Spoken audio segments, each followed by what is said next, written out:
I'm Kristen Monroe. I'm here today to discuss my diagnosis of osteosarcoma, which is bone cancer. So the way I learned that I had bone cancer, my fingers started to go numb. I had some pain over here, down in the fingers, and I eventually found my way to a bone specialist who immediately knew it was a tumor.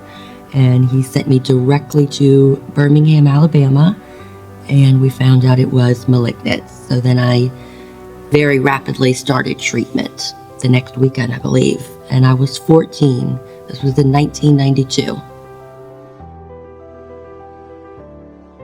Actually, from what I understand, it's a juvenile cancer. It ranges from the age of 10 to 30. Most of the diagnoses are in that age of 14, 15, 16.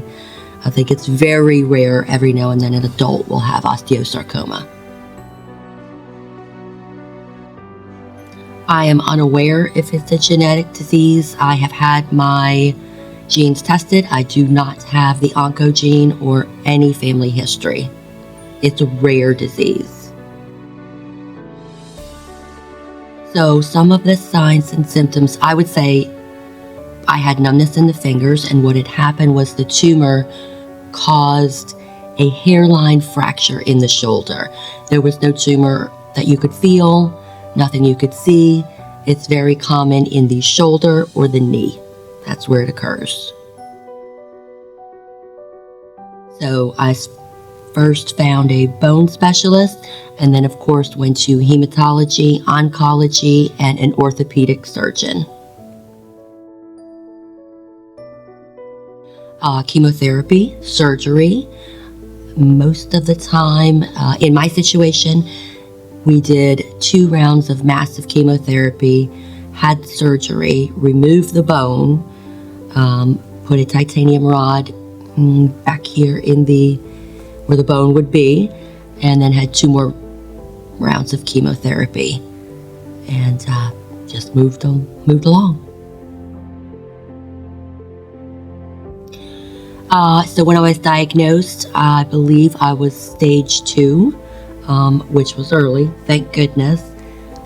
We did the treatment. It did take a while. I was very, very ill the first time I had cancer.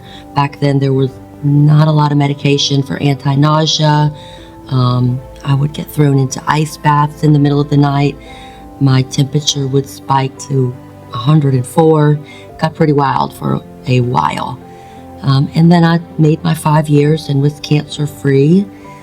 Went about my life. I have a daughter, raised her, and then in 2015, I found out I had breast cancer. That was invasive ductal carcinoma stage 2A. Again, caught early, thank goodness.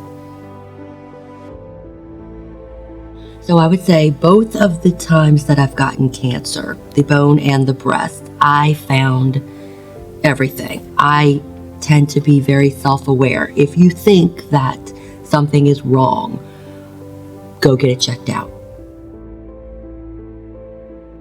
When I was younger, I have a very strong family unit. My family was there for me every step of the way.